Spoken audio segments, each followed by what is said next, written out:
Be sure to watch my TED Talk on londonreal.tv. Hi, it's Brian Rose and Colin Powell from Silicon Reel. It's week 8. It's been a crazy adventure. We've met some of the coolest and most innovative people here in London's technology startup scene. Yeah, it's been an incredible time, blowing away all my expectations, and I just can't wait to keep on doing it. Yeah, you know, it's crazy. It doesn't stop here in the studio. We go out to the Silicon Drinkabout, sponsored by the Three Beards, and about 2 weeks ago, we met the guys at Accenture, and they told us about the FinTech Innovation Lab, and it's this really exciting new program that's happening right now. Yeah, and it's perfect location. You know, one of the main themes really has been that London has a great opportunity to sort of rule the world in financial technology. And they're accepting applications from all over the world for any idea you have in fintech. So you can apply up to September 8th. If you're selected, you have like a Dragon's Den style pitch day. Yeah. And from those people, they select another group and incubate them from January to March of next year. Everything finishes in one big pitch day with VCs there, bank CTOs. It's just an amazing program. Yeah, you know, the access really is the thing that blows me away. You know, if you're running a fintech startup right now, you know how hard it is to get a hold of these guys. Could take you years. And here they are mentoring you for 3 months. So you really should get on the ball here and take advantage of this. Yeah, I'm so excited to be partnering with these guys. We're going to follow the process for the next 7 months and see what gets produced. And I just think it's the same mentality as Silicon Reel, paying it forward and try to break down some of those you know, innovators' dilemmas that we talk about every week on the show. Yeah, really, that's the key. The only way the banks are going to improve is if they can get access to the people that are innovating, and this really breaks down that wall. Yeah. So until then, we're going to keep bringing you excellent shows every week from the movers and the shakers, the winners and the losers of the London technology startup scene. And now we're going to leave you with Jeff Lynn, who created Seedrs, another fabulous financial technology story. Yeah. Enjoy.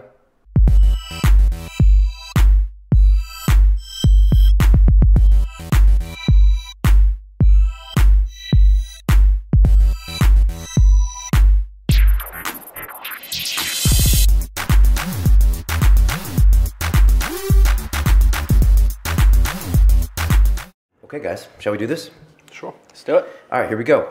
This is Silicon Reel, the video podcast dedicated to the people of the London technology startup scene. I am Brian Rose. I also host London Reel, which is a similar trialogue format. We have guests like the 4-hour guy, Tim Ferriss. We had Minister of Parliament, George Galloway. We even had Max Kaiser from Russia Today on here, and he was yelling and yelling about Ben Bernanke and Bitcoin and all that stuff. He was actually yelling into your microphone, Jeff. So it's nicer to have some calmer people here today. I'll try to be a bit quiet. Okay, I appreciate that. My co-host today is Michael Hobson, who is a designer, a coder, and a project manager, and also one of the Three Beards, if that's not obvious. And if you don't know who the Three Beards are, then I pray for you.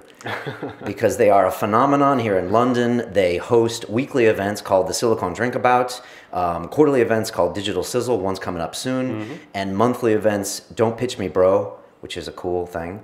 We might be doing some pitching here today, but that's different. Michael, thanks for being here. Yeah, thanks for having me. Yeah, is there anything coming up with the Beards that we need to know about, or is it just, you said you have a crazy August coming up, right? Yeah, we're in a crazy August right now, so we've got 2 digital sizzles in the space of 1 month. We've just done one, we're about to do another. So we've got the summer party coming up on the 24th of August, which I don't know if it will be before or after this video goes out, but yeah, it's going to be a busy month. Awesome. Well, if you haven't been to a Drinkabout, please come down. It's a really good vibe, and you get to meet people who actually like what they do for a living, which is strange, you know. I'd say a lot of people don't. So please drop by.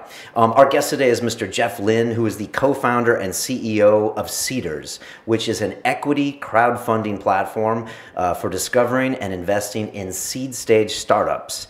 It allows you to invest as little as £10 to raise up to £150,000 from friends, family, and other independent investors. You guys are an all-or-nothing platform where companies do not receive any funding unless they reach their investment target. I think I got most of this right. You got it dead on. A few other things. You were the first equity crowdfunding site to receive approval from the FCA, formerly known as the FSA. Anyone in the city will know those guys. They're one of the main regulatory bodies. So that's very impressive. And you were one of East London's 20 hottest startups by The Guardian.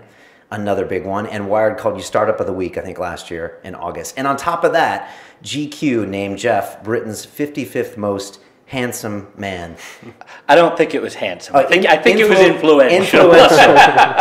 In 2013, February, Jeff, welcome to Silicon Reel. Thank you so much for having me. Maybe this should have been both. Well, very, very kind. Flattery will get you everywhere. One comes with the other. I saw in your past that you spent some time at Sullivan & Cromwell law firm in New York. I did, yes. Have you seen the movie Wall Street? Mm-hmm. All right, well, there's a line in there when I think Gordon Gekko is working on a takeover of Teldar Paper, and he's like, we got to fight these guys. They got Sullivan & Cromwell doing their legal. And I must have watched that movie like literally 400 times. And so much respect to you. Well, cheers. Yeah, that was my previous life. It was a fantastic way to start a career. I was defending or representing the equivalents of Teldar, and had a blast with it. It was a good way to start. I'm thrilled to be out of that and doing crowdfunding and working with some of the amazing startups we have here in London. It's quite a trek, from changing careers, but that must have been an exciting time or exciting place to be because that was quite on the front lines. It was. Is the guys you go to for that. So, but we're here to talk about Seedrs today, and I just wanted to just right off, because not everybody that's listening to this is familiar with the intricacies of your business model, but for people that have heard or participated in something like a Kickstarter campaign, which is, big in the States, and we've heard about crowdfunding, can you explain the subtle but very important difference of an equity-based crowdfunding platform and the pros and cons of such an arrangement? Absolutely. So on a platform like Kickstarter, which is often called rewards-based crowdfunding or donation-based crowdfunding, the idea is that you donate money, you give money to a project, and you don't get any investment in them. You're not having any economic upside in their deal, but you're getting something in return. Now, sometimes that's a thing of no real value at all. So maybe somebody's making an indie film, and what you're just getting is a credit in the film, and it's just kind of you're doing it for goodwill. Other times there is a commercial transaction there, but what you're doing is actually buying a product. So basically, and Pebble Watch, which was one of the great Kickstarter campaigns, is a great example. They said, we want to make this new kind of watch. If you give us $100, we'll send you a watch. And basically what you've just done there is paid $100 to buy a watch. And that's fantastic. The difference with equity crowdfunding is you're actually buying shares in the business. So you are getting the full economic exposure the same way an angel or a VC would, but you're able to do so at a much smaller level. And what that means is if the business goes nowhere, your investment goes nowhere. But if the business becomes successful and they make money, you now own shares in a successful business, and you'll make money off of that. Both are awesome. Both are fantastic ways of utilizing the crowd, utilizing the web, and have unlocked new sources of capital for creative people. And I love Kickstarter, I love Indiegogo. The key difference is around what kind of business you're trying to do. And what we often say is, look, if you've got something like that Pebble watch to give to people, if you've got, and usually this is something that's kind of cool, a little different, something maybe they couldn't buy in a high street shop, and is at the right price point, kind of $25, $50, $100, pounds, whatever. A platform like Kickstarter or Indiegogo can work fantastically. The problem is most businesses don't have that little sort of tangible consumer good to give away. Right. And if you don't have that, people aren't going to fund you. There's sometimes a perception in crowdfunding that the world has turned on its head and you can just post something interesting, people will throw money at you. It's not how it works. People care about what they do with their hard-earned money.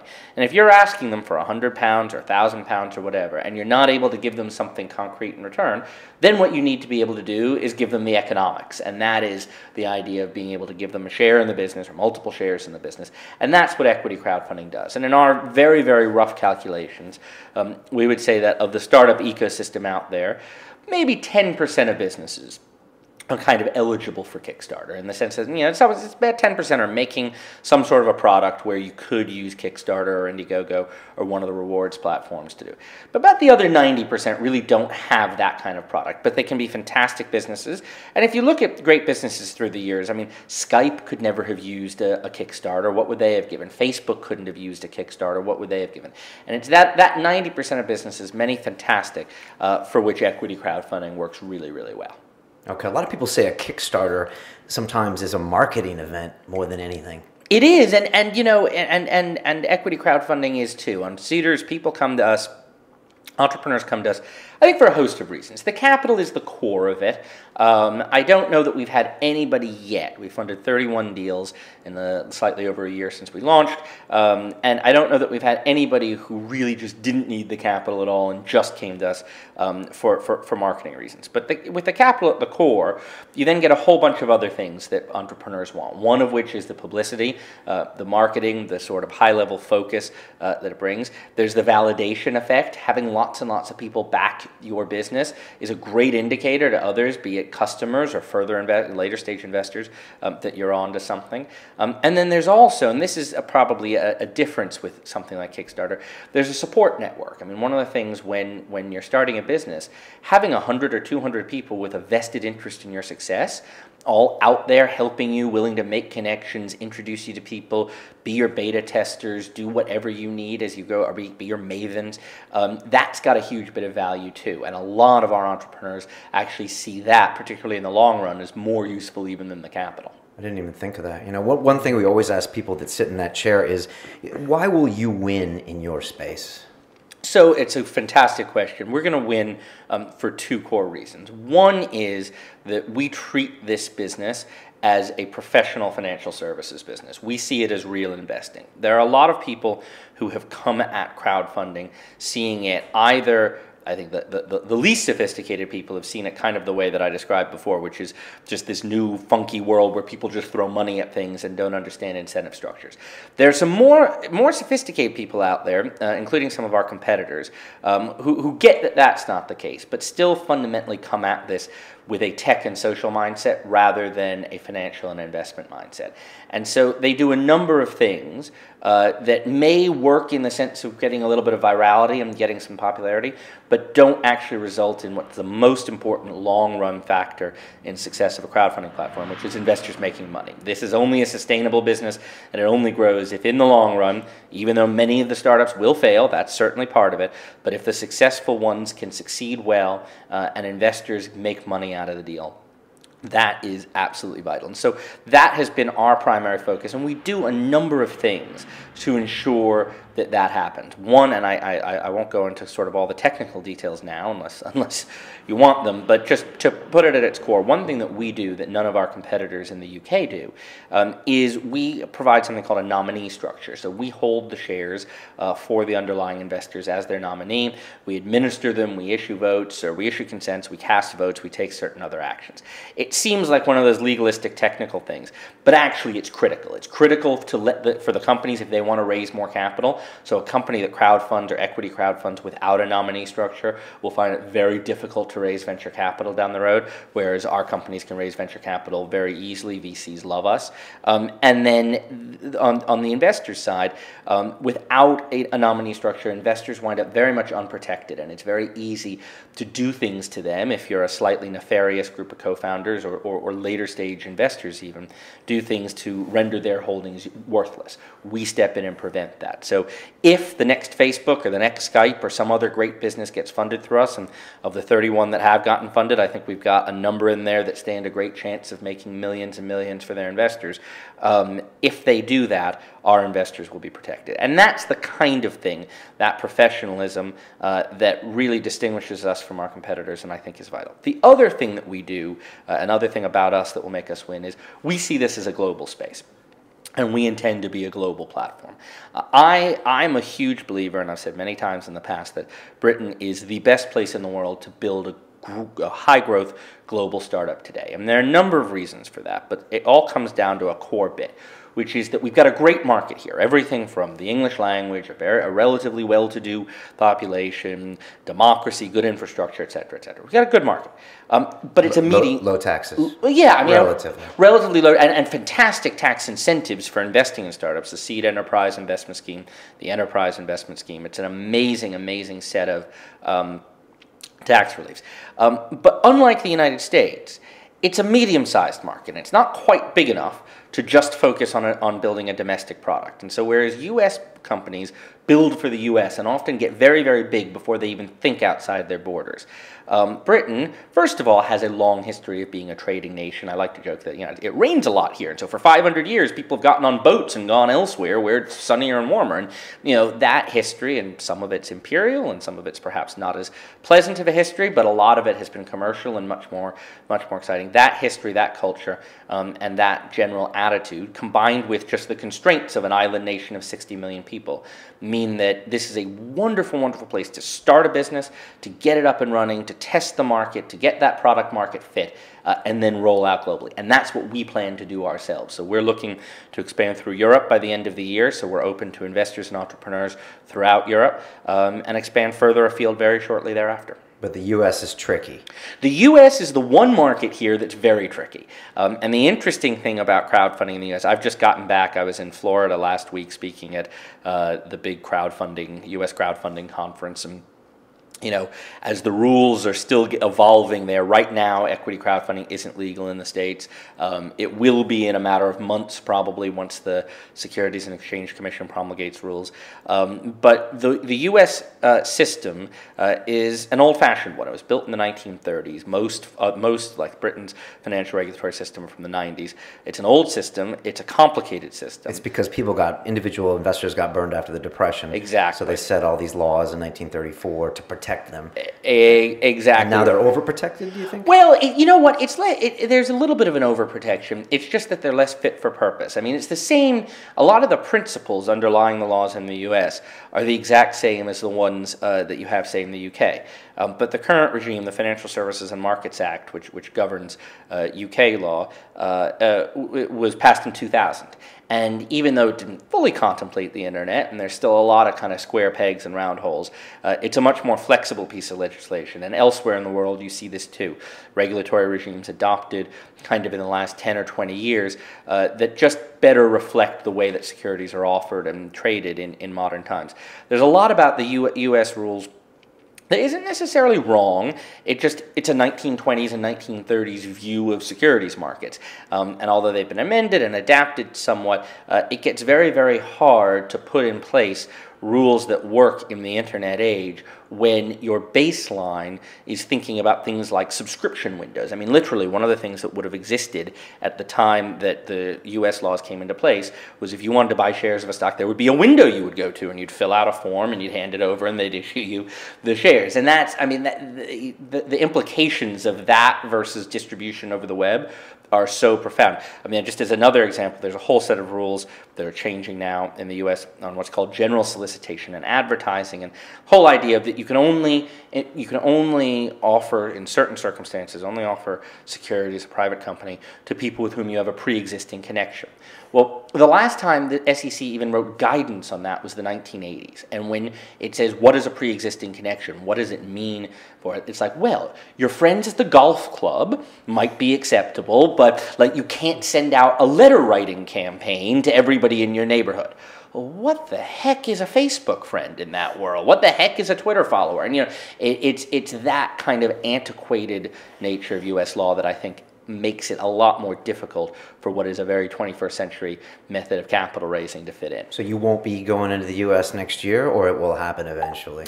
I think it all depends. It depends on two things. It depends mostly on what the new U.S. rules look like. So the U.S. passed a law called the Jobs Act last year that in theory legalized a form of equity crowdfunding. The SEC, Securities and Exchange Commission, needs to implement rules to bring that into force. They haven't even published the rules yet. I have been spending a lot of time on the phone with the SEC as an advisor to them, trying to give them some guidance on how to do it, but I think they're still struggling. And rightly so, because it's this whole fitting rules into 1930s regime. But I think new rules will come out, and once we see them, we'll be able to make a better assessment. There's also an option for us to do sort of a partial play in the U.S. So you have a few platforms now like AngelList and Circle Up and a few others that are doing a form of equity crowdfunding, but without the crowd. So it's an online investment platform, but limited to high net worth accredited investors. And we may wind up doing something like that in the U.S. as well. Okay, fair enough. Well, this is Silicon Reel, so now we're going to get real. Michael and I have a question about your business model, and so we're just going to hit you with it. Let's hear it. I had a question about your fees. You're very upfront about your fees, but they're not small. Yep. I think you charge 7.5% on the close of a deal, and I believe you charge 7.5% of the profits the investors make on an exit. Exactly. Am I right? And are those high or are those low in your opinion? So you're absolutely right. Those are our two fees. I think they're very reasonable, and I think that the important bit of context I'll talk through both of them. But the 7.5% that we charge for the companies once they've raised capital takes into account a tremendous amount of work. For one thing, there are no legal fees involved, and depending on the size of deal you do, the average deal on our platform is £50,000. So that's £3,750 that a company's paying. Often they would pay that just in legal fees to close an investment, much less to actually get the investors and do all the other work involved. I'm sure Sullivan and Cromwell charge more than that. Well, not only does Sullivan and Cromwell charge more than that. I mean, even a lot of sort of local lawyers would charge several £1,000s, often £4,000 or £5,000, just to sort of get out of bed in order to do a deal. So compared to the other options out there, even just on a legal fee basis, we are often cheaper. But then add to that we're bringing you the capital. In many cases, you have to do a lot of work to generate interest in your campaign as well. It's not a passive experience, but you're getting access to all of this capital. And we do a lot of other things that even lawyers tend not to do. So we take care of your SEIS and EIS tax filings, and that makes a huge difference. It's one of those things that for us to do, because we have a standardized process, isn't a huge amount of work, but to do it on a one-off basis when you haven't ever done something like that before would be hours and hours of the entrepreneur's time. So we add a tremendous amount of value there. And I think the final bit to say there is that we are doing a lot of work on spec, essentially, up front. So deals that don't fund, we charge nothing to.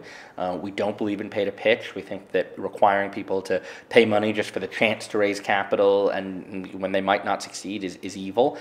So we do a lot to get people in the door and get them ready even when they haven't funded. And so on balance, we think that 7.5% is a very fair and reasonable price.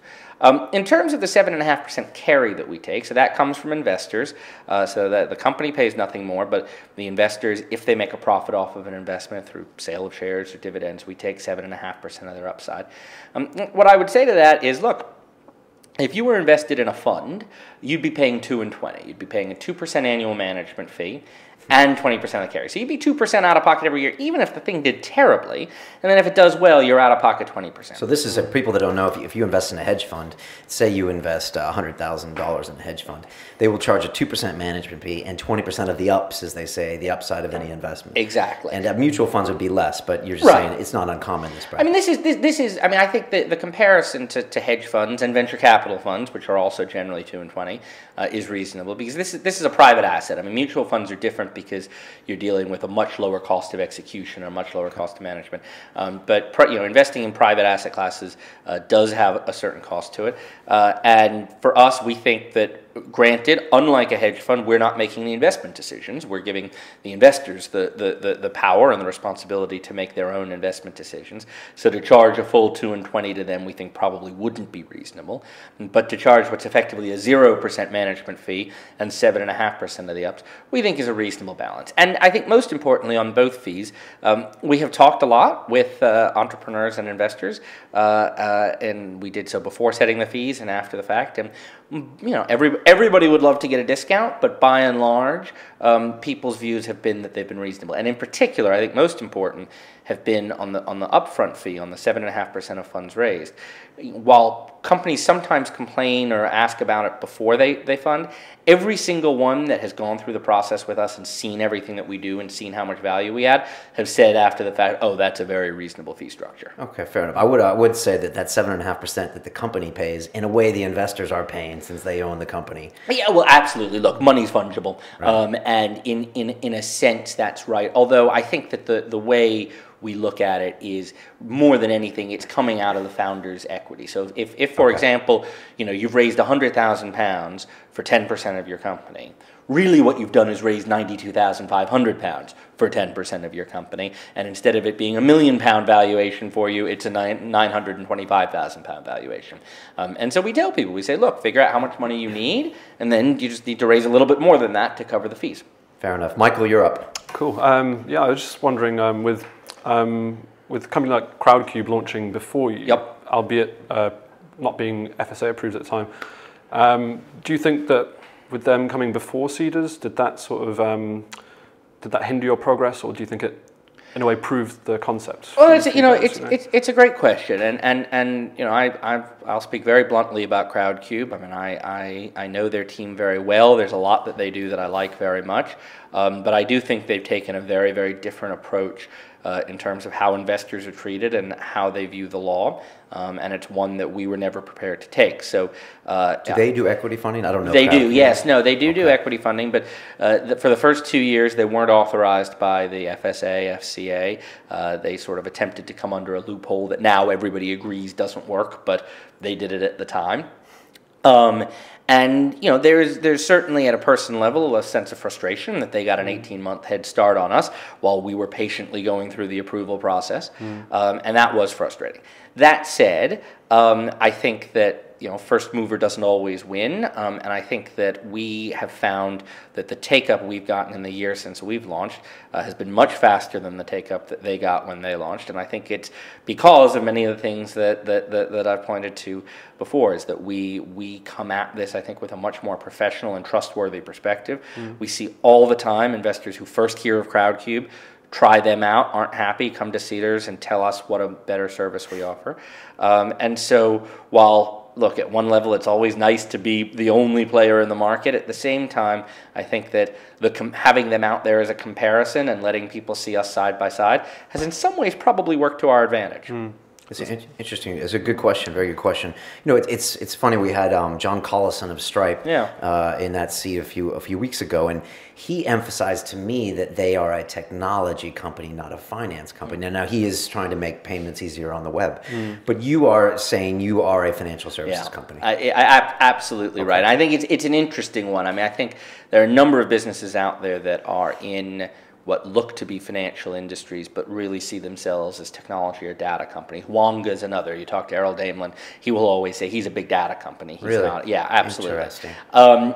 We see things differently, although we look to be scale, and although technology is an absolutely critical bit, a critical component to what we do, and we see ourselves as, I guess, culturally an important part of the tech community. It's fintech. It is a financial technology, and first and foremost, we are a service business for our entrepreneurs and our investors. Okay, let's talk taxes a little bit. I know Michael's got a couple questions about this as well. The Seed Enterprise Investment Scheme, which is something the UK has, gives a lot of favorable tax advantages to people investing in startups. Is that right? Maybe you can explain this better to me. I think it's like 50% off individual tax relief, 28% off capital gains. Can you explain that? And can you also address the fact that maybe these tax laws are inflating the equity-based crowdfunding, valuation? Some people say some of these things are crazy. Well, it's a very good question, and to do those in order, I think, the way the reliefs work, the Seed Enterprise Investment Scheme, which was introduced just last year, is a specific regime for investing in very early stage companies. So businesses can be raising only up to £150,000. They have to have less than, I think, £200,000 or £250,000 in net assets, less than 2 years old, and this is for very, very new businesses. And it was based on Treasury research and understanding that there was a shortage of seed capital out there. The reliefs themselves, you got them pretty well. I mean, the key parts are that whatever you invest, you get 50% back off of your income tax. So you invest £10,000, you get £5,000 off your income tax back, no matter what your marginal rate of tax is. So you have to at least owe £5,000 in taxes, but even if you're a lower rate taxpayer, you get that £5,000 back. There's also a way of offsetting any capital gains you've received on other assets, which can go up to 28%. And then on top of that, if you sell your shares and you sell them at a profit, you pay no capital gains tax on your exit. And if you have a loss, you get loss relief. And that, it's a little complicated because it depends on what tax rate you're at, but that can go up as high as 22.5%. So if you can stack everything up, 50% income tax relief, plus 28% on CGT, plus 22.5% loss relief. Then on a losing investment, you can get 100.5% of your money back through taxes, which basically makes startups a protected asset, a downside protected asset class. And for upside, you're getting 78% back, plus no CGT on the upside. A lot of people won't be able to Sounds stack. like a dream. It is. Sounds like we're in Dubai. Well, you know, the funny thing is we have found, my investment director and I joke all the time that, you know, when we talk about this at events and we're on stage, the reaction we get is kind of as if we're snake oil salesmen, you know, and you get 50%, and you get 25%, and you get this and you get that. And people kind of don't believe it's real. But it is real, and the logic is very simple. The overall hit to Treasury returns from this kind of a tax relief is pretty minor, but the potential impact on getting lots and lots and lots of new businesses off the ground, and the startup world is a pyramid, you know, the more you get off the ground, as long as there's an ecosystem to support them, the more they'll go up, and the greater chance you have of some major winners, and that's what the government wants, and that's why the government enacted this scheme. In terms of what do they do for valuations, it's a good question. I think, you know, there remains a very profound shortage of seed capital out there. I think that we see the world very much, you know, this may be Silicon Real, and we may be talking about Silicon Roundabout, but you know, startups and seed stage businesses are a much wider group than just the kind of elite techie ones that sit around here. And to us, this is a country with hundreds of thousands of nascent entrepreneurs up and down the country who have a great idea, who have the potential to build a great business, but they're not even showing up on anybody's radar. They're not leaving their jobs. They're not able to even begin because they can't access that first 50 or 100,000 pounds they need. And traditionally, to get a business off the ground, you needed to have rich friends and family, or you needed to be sort of super connected within the kind of tech scene. And the vast majority of people were just never able to do that. And that shortage is a very profound one, and platforms like Seedrs are there to address that, and tax reliefs are there to address that too, to open up the flow of capital. Do I think that some valuations are higher than they should be? Yes, absolutely. Is it because of the tax reliefs? That probably impacts it to some degree. I think that there is a bit of a dissociation, particularly in some entrepreneurs' minds, between what they're really worth and what they think they're worth. And people hear about these great valuations people get, particularly out in California, and attempt to raise money at perhaps unrealistic levels. Interestingly, on Seedrs, you know, the crowds have been pretty strict on that, and they will not invest in deals where they see the valuations as unreasonable. Our average post-money valuation has been about £350,000, which is, you know, not by any means at the kind of inflated level that you would see for seed stage businesses in the Valley. But I do think it's an issue, and I'll tell you one story, just my own learning experience. When we started Seedrs, we've had this kind of meta experience where we built a startup that was for startups, and a lot of our thinking was developed as we went through the process of building our own startup. And I remember Carlos Silva, my co-founder, and I started working, and we had this idea. We were in business school, and we found an angel who was interested in us, and we presented him this complex discounted cash flow model of everything that we were going to do, and discount rates, and what we were going to be worth, and we were worth exactly £682,933 or something like that, and that was the valuation we wanted. And I don't remember the exact number, but it was something like £700,000. And he sat very reflectively and said, let me give some thought, and he came back and he said, look guys, I like what you're doing, and I think you've got a great future ahead. I think to this day you have created value worth £100,000, and so I'm willing to invest in you at £100,000. And both of us sort of fell back in our chairs and went, oh my God, I can't believe it. But we walked away and we thought about it, and I said, you know what? that's actually perfectly fair. Whatever we'd like to be worth today, what do we have? We've got a business plan, sort of, and we've got some initial ideas, and we're not even finishing business school for 6 months. We want his money. That's what he thinks we're worth. And we wind up negotiating and getting it up a little bit from there. But viewing your valuation not in terms of what you'd like your company to be worth, or not in terms of how much of the company you'd like to keep, but in terms of what value have you actually created, is very, very important. And I think there's regardless of tax reliefs, regardless of platforms like ours, there's an important educational and conversational element to be had with entrepreneurs around how to really think about valuation. Will you turn down a valuation? Will you say, I won't list this for that price? Or will you strongly We strongly push back. If somebody, I mean, I think if there were a really crazy price, yes.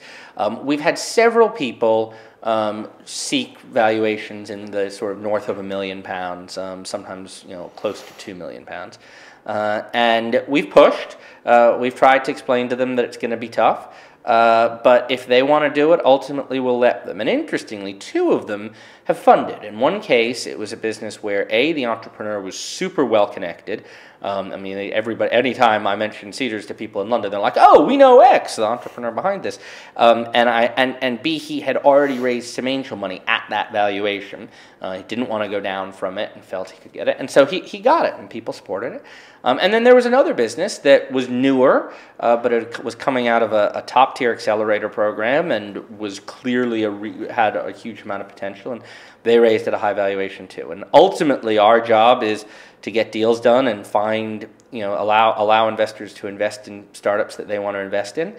So we won't stop them. But we do what we can, both offline with the entrepreneurs as well as in our public statements, to try to get people thinking about where valuations should be. Fair enough. Michael, you're in the industry. What am I missing here? You're surrounded by people in tech, people that are constantly looking to raise money. What would they think about, Seedrs? Well, I've obviously met a lot of people that are on the platform, and from what I can gather, they've only told me good things. I mean, it seems like a great way for them to get started. I mean, I've known people that were through accelerator programs that have gone on to Seedrs and raised further money, so it's a good way to step up. I've not come across anyone that's had a bad word to say, so that's a good sign, I guess. That's very kind. You guys aren't short on marketing. I mean, I was reading about this £1 million startup idea where I think you were trying to encourage a company to raise, what was it, £1 million and then move to London for a potential £100 million valuation. That's interesting. Can you talk about that briefly? Yeah, absolutely. So the £1 million startup, it isn't really our brainchild. We are just partners in it. But the guys behind Digital Shoreditch, which is a wonderful festival every year here celebrating tech in the community, have put together this contest, and that's exactly it. The idea is to raise, to get £1 million and get a company, a top-tier company, to move to London, invest the £1 million in them at not at a £100 million valuation, but at somewhere like a £5 to $10 million valuation, with a view to building it into a £100 million company within 5 years' time. And we've had the opportunity to serve as the funding provider. So in previous sort of iterations, a contest like this would perhaps have gotten one wealthy person or a firm or a couple of big-time institutions to put up the money. The idea here was to crowdfund it and let lots and lots of people participate in the success of this business. It's ongoing now. Applications are coming in from startups from around the world. We've raised about 38% of the money needed already, and we've got a few months to go. And hopefully we get a great batch of applications. We'll know better by the end of the month, and assuming we do, I think we'll wind up seeing the rest of the $1 million funded, and it's going to be a very exciting project. And they moved to London. The government must love you. Oh yeah, that's like a great advertisement. Come to London. Well, that's exactly. I mean, that's exactly it. I mean, I really do think that London is just the most amazing place to be building startups today, partially for kind of the reasons I described about the opportunity to use this market and then go global. But we just have an amazing ecosystem, an amazing trend line in the ecosystem. Silicon Valley, for all its merits, is a very mature market. And you go out and you do a startup, and all right, you're another guy doing a startup. The great thing in London is there's just this critical mass of energy that's finally come together in the last few years. And then you have government, and you have corporates, and you have just everybody around, wanting to see startups succeed here, and that's pretty cool. That is a really cool thing. I got to move off Seedrs just briefly and ask you just a Silicon Real question, which is, what if you had to sign an NDA and you couldn't work in fintech for the next 2 years, and I gave you a chunk of capital, say 20 million pounds? What business do you find exciting? You could stay in London. What would you invest in? What would you do? Or what do you find that's exciting right now happening in tech in this city? That's a really good question. Outside of fintech, and I do think fintech is one of the most exciting. I think there is a tremendous amount going on in advertising and ad tech. I think that one of the things just as a bit of context, one of the things that I love about London as a tech city is not. I don't necessarily think we're going to make the best semiconductors here or do some of the types of technology that Silicon Valley has been strongest at. But where I think there's so much value here is in the industries where Britain and London in particular have long really thrived. And advertising's one, fashion's another, entertainment is a third, and a number of others along with it. I find advertising very interesting. I've really gotten exposed to the ad world only in the last year or two. It wasn't an environment I knew very much about.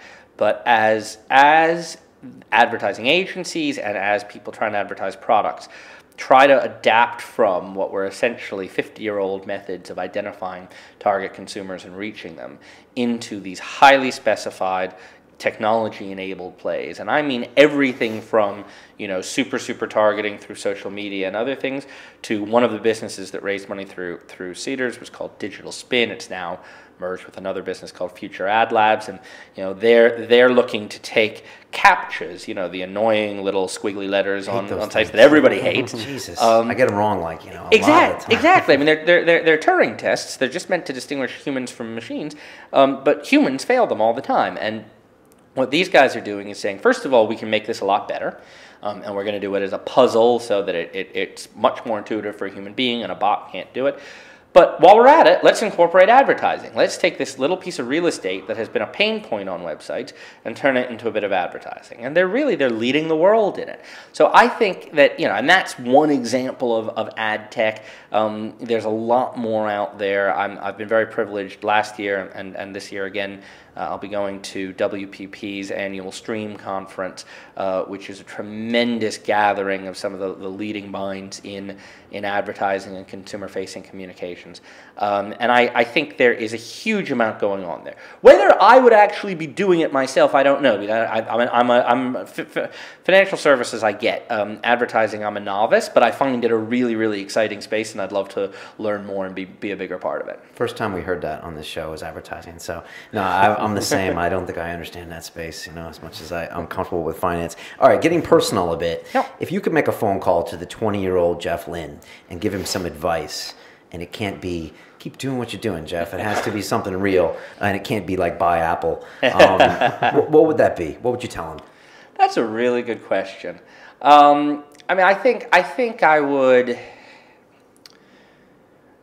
I'd probably say calm down a little bit. I spent a lot of my 20s really worried about where my future was going, and everything was about the next stage. And it's that sort of typical type A kind of thing. Went to university, went to law school, got a job at a law firm, and and went on. And particularly once I got into practicing law, I had this idea. I always knew I wanted to be an entrepreneur. I always knew I wanted to do something other than practice law for 40 years. But I didn't know what, and I think it caused me a lot of angst over how that would happen and what would happen. And I think knowing what I know now, it's taken a lot of hard work to leave law and build a business. It's no means is it easy, and I wouldn't pretend that it was. But I think that if I could have had a little bit more, not ennui, but just a little bit more confidence and a little bit more perspective on the fact that, with thought and hard work and a little bit of patience, things can come together, and a little bit of luck, certainly.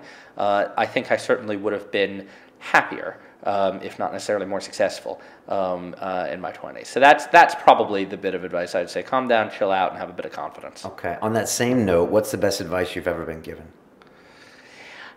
I've been given a lot of great advice, and it's hard to pick the best one. I think, though, that the one I'll highlight here is when I was first making a move from law, and I knew I wanted to do startups, but I didn't know how, and I didn't know what, and I didn't know what context. Somebody sat me down and said, there is no, and talking about the startup world in particular, said there's no market for general intelligence. And what he meant by that was I kind of had a view, and many people do, lawyers and MBAs and others who want to get into the startup world, kind of think, I'm a bright guy, a startup will just hire me, and I'll sort of advise them on strategy, and I'll just think of cool stuff to do. And what I came to, and because particularly, when you go to a law firm, that is what happens. You don't know anything about law, but they just sort of figure you're smart and hardworking, and they'll teach you. And realizing that in the real world, and this is true not just in tech startups, but I think in everywhere but very, very large corporates, you've got to create value from day one. You've got to figure out what you're strong at, where you're able to help, how do you earn your paycheck and make people want to keep you around, and understanding that you need to have needing to have that perspective was really, really very valuable. And I think part of what has worked so well for us with Seedrs, I joke that the smartest thing my co-founder ever did was pick me. And I don't mean that as obnoxiously as it sounds. He had this idea for what became Seedrs. And he's a tech guy and understood financial services, but the thing that he got was that the legals were going to be the tough part. That getting regulatory approval and building something that worked from a legal and structural perspective was the main pain point.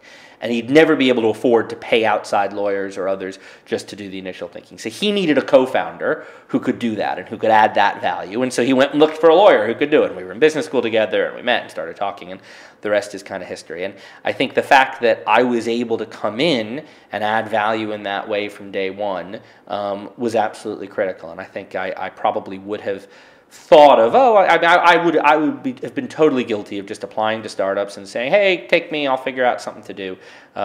But knowing that you have to add value from day one and that just generally being smart doesn't have value was a really, really useful bit of guidance. Okay. Last part of this question, and I'm going to ask you this same question next. To the 20-year-old that's listening to this right now, and they're thinking, wow, I'm blown away by all these ideas, and I want to grow up one day and be like Jeff. What do you tell them to do? What's a bit of advice that you would tell them to do to get to where you are or to get into the London tech startup scene? Well, first, I'd say, have slightly higher goals than being like me. Come on, the 55 most handsome man. No, I will say something that is probably a little bit controversial, at least as regards conventional wisdom in the space, which is that I'm actually not a huge fan broadly of doing a startup kind of straight out of university. I think that a few years in a professional environment, be it as a lawyer, be it at an ad agency, be it in consulting, business, whatever, has a lot of value. And you can't stay too long. I mean, if you stay too long, you get institutionalized and you lose that creativity. But I think there is a sweet spot where you learn how professionals operate, you learn just some of the basics that you just don't have when you're 20 or 21 years old. And so what I would say is, if you have some burning idea that you just know is right, fine, go take a year and try to do it. But if you just generally want to do a startup thing, fantastic. Stay involved in the community, come to events, invest 10 quid here or there through Seedrs, do all the various things you can do on the side. But spend a few years in a more traditional role, always keeping your eyes on the prize of ultimately getting out of that and going to do what you want to do. It's interesting advice. I left banking after like 10 years, and for the first year I was like, I hate it, I don't want anything to do with it. But now I get a lot of young guys that ask me, they said, should I go into finance? And a lot of times I say, yeah, you're going to learn a lot. It's going to toughen you up. You're going to learn how to be, be responsible, how to come to work every day, how to do this. So now I actually say that it's not such a bad deal. Just don't think it's going to be the solution to all of your problems. And that's right. And I also, I think that, and as I, getting back to my earlier point about sort of, I wish I could tell my 20-year-old self to calm down a bit. I really liked the 4 years that I practiced law. I think I would have liked it more had I just been much more confident that I'd get out of it. What really stressed me was the times when I doubted myself and thought, oh God, maybe this will be my whole career. Maybe I won't have the chance to be an entrepreneur. And when I got overwhelmed by the idea and the existential questions of, is this what I want my life to be? I think if you can go in with a really, really clear mindset that this is a few years, I'm going to save a little bit of money, I'm going to get the experience, and then I'm going to go. Yeah, it's going to be hard work. It will toughen you up, and that's vital, obviously. But I think it can also be a much more rewarding experience if you look at it that way. Good advice. Now, Michael, you're in a tremendous place because you're a designer, a coder, you're a project manager. You live and breathe this whole roundabout, and you're probably hiring people on a regular basis. How do you answer that question for the 20-year-old listening? What they should do? Is it different than your advice? Well, I think Jeff's advice was great, and me personally, my path kind of followed that route as well. I was a web designer for my first few years out of university, and before that, I'd done a few bits and pieces. But it was that first gap of being in a proper company and not jumping straight out of uni trying to do something myself, but actually getting a bit of a work ethic before I did that. And obviously, with our line of work, with Three Beards, we do all the events and everything. So I'm obviously going to say, the best thing you can do is network and meet people, go along to events, put yourself out there. I mean, my path followed. The process was going through a startup weekend. I went to a hackathon, and it was that hackathon that then spurred me to join a startup, which we created at that weekend. So that was a bit of serendipity, a bit of luck, but without going to these kind of events, I would probably, like you say, become institutionalized and not had the courage to give up the day job. And we get people all the time come along to Silicon Drink About on a Friday. People from the banks that are coming along hate their job, it's sucking the soul out of them. They're like, how do I get into a startup? And they're coming along and that's the first step. Come along and talk to these people, see what it's all about, get a feel for it, see if that's actually what you want to do. Because a lot of the time people hear about startup life and it's all fun and games and laughter, but it's not really. It's long hours, it's stressful, it's tough. So it's got a rock star quality to it. It does, yeah, but it's not an easy life by any means. So really give it some thought and meet the people that are in that life before you decide to make that jump as well, because it's not for everyone. Definitely not. It's good advice. I see a lot of guys come into the Drink About. I think I've been to 6 or 7 now, and it's their first time, and some guys are like, I'm thinking about doing a startup, or some guys have come from Manchester. Last week there was a lawyer from the city, and he had been watching London Real, and he just kind of cruised up and was like, hey Brian, and I'm like, why are you here? And he's like, I don't really like my law job, and I just wanted to kind of get some ideas, listen to what's happening, and that's why the Drink About is a real it's not a low key, it's just a friendly environment where you can just bounce ideas off. Yeah, we try and just welcome everyone. It's hopefully a good kind of welcome mat for people that are trying to get into the scene. Like you said, without there being any physical embodiment of that. I mean, you get places like Google Campus now where you can rock in and meet people that are involved, but hopefully we provide a bit of a welcome mat, as I say, and a way for people to get into the scene.